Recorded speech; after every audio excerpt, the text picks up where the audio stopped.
il dépend forcément de ton meilleur joueur ou de tes meilleurs joueurs. Ils doivent être efficaces et automatiquement, quand un de tes meilleurs joueurs, c'est l'attaquant de pointe, celui qui a été recruté pour remplacer Alexis Sanchez et pour te faire gagner une équipe et marquer des buts.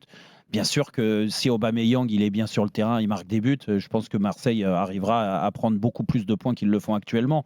Donc oui, il faut faire en sorte que Aubameyang retrouve très vite ses qualités. Son adaptation, elle peut être plus ou moins longue. Moi, je lui en veux pas là-dessus. J'ai plus confiance, je vais te dire, à Aubameyang qu'à Vitinha. Vitinha, on voit les limites. C'est un jeune joueur, certes, avec peut-être une marge de progression, mais moi, je la vois pas. Mais que moi, je la vois pas, c'est pas un problème. Que Gattuso ou les autres entraîneurs n'ont pas réussi à le faire progresser, ça c'est plus inquiétant. Et c'est le constat.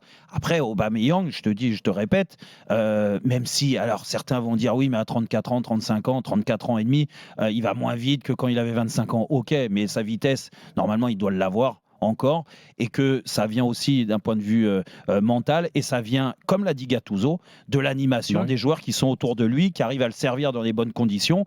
Et là, le problème, c'est qu'il y a un mal. Il y a un mal qui est récurrent à Marseille, c'est que les joueurs qui sont là pour être créatifs, il n'y en a pas assez de talent. Et franchement, j'ai du mal à croire que, par exemple, sur le match de Lens, quand je vois Correa derrière Vitinha, ça aurait pu être Aubameyang devant, mais Correa, Harit et Sarr, moi, je trouve que c'est très, très léger. Avant d'écouter Manu, écoutons justement Gennaro Gattuso sur ces soucis offensifs que connaît l'OM.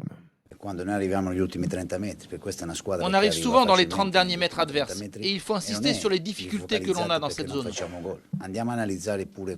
Vous vous focalisez, c'est normal, sur les difficultés pour marquer, sur nos buteurs. Mais ce qu'il faut améliorer, c'est ce nombre de ballons perdus, toutes ces passes ratées.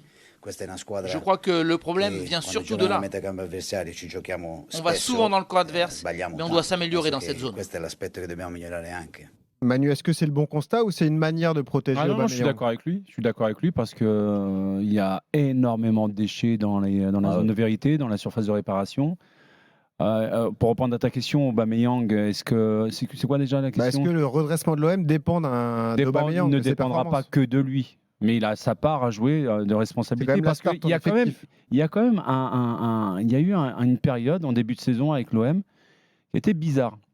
Tout ce qui s'est passé en septembre avec les supporters, il y a eu derrière tout ce qui a suivi. Et rappelez-vous, le timing, c'était le déplacement de l'OM en Coupe d'Europe à l'Ajax. Oui. Alors l'Ajax, à l'heure match actuelle, fou.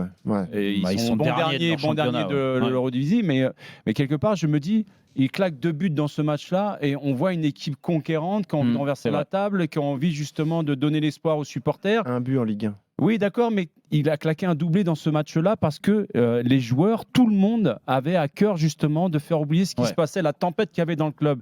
Donc je me dis que c'est une prise de conscience collective, mais Aubameyang, il est le fer de lance de tout ça, il est à la finition de tout ça et on l'a pris justement pour marquer des buts. Donc oui, il a une part de responsabilité aussi. Flo, est-ce que les supporters sont encore patients avec Aubameyang ? On l'a vu se faire siffler sur certains matchs. Là, le match se joue à Strasbourg et je pense que c'est bien qu'on fasse le débat maintenant parce qu'il joue gros. Après, il y a 3 matchs consécutifs à domicile et il y aura des grosses affiches parce qu'on dit Marseille ça va, le calendrier il est plutôt favorable.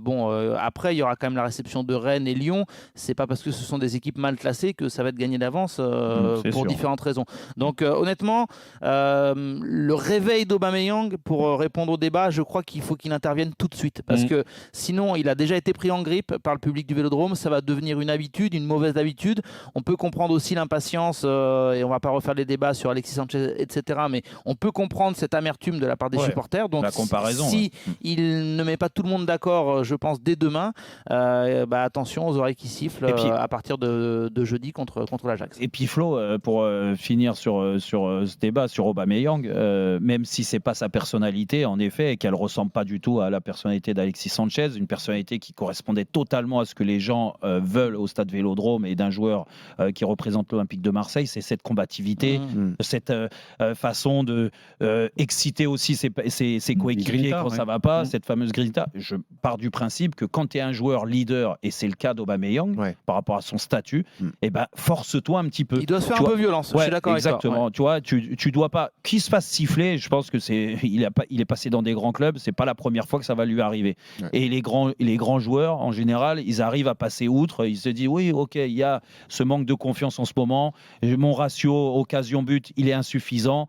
Et ben, je vais persévérer. Et au bout d'un moment, quand il va y avoir un déclic, je vais l'avoir. Et vous allez voir, vous allez vous retourner. Mais n'empêche que quand tu te fais siffler, en effet, tu peux rater des gestes techniquement et tout, mais tu dois être un peu plus combatif. Et là, c'est lui qui a la clé. Il y a autre chose aussi, Jérôme, c'est que là, tu viens de le mentionner, mais ces dernières années, il est passé par Arsenal. Tout le monde sait comment il est parti. Il s'est fait virer du club, quasiment. Il est allé au Barça alors qu'il avait bien commencé avec le Barça. Et puis au final, il se retrouve à Chelsea. Dans le rang, Chelsea se retrouve sur le banc. Et là, je veux dire, pour moi, ça a été un super joueur.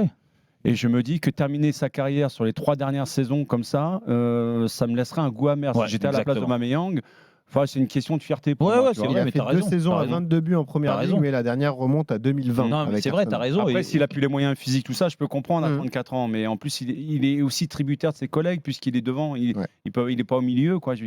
Mais à 34 ans, Manu, c'est là que il doit être malin dans les déplacements. Et puis le physique, je suis désolé, on est aussi passé par là. Quand il a l'air en forme, il n'a pas été handicapé par des graves blessures.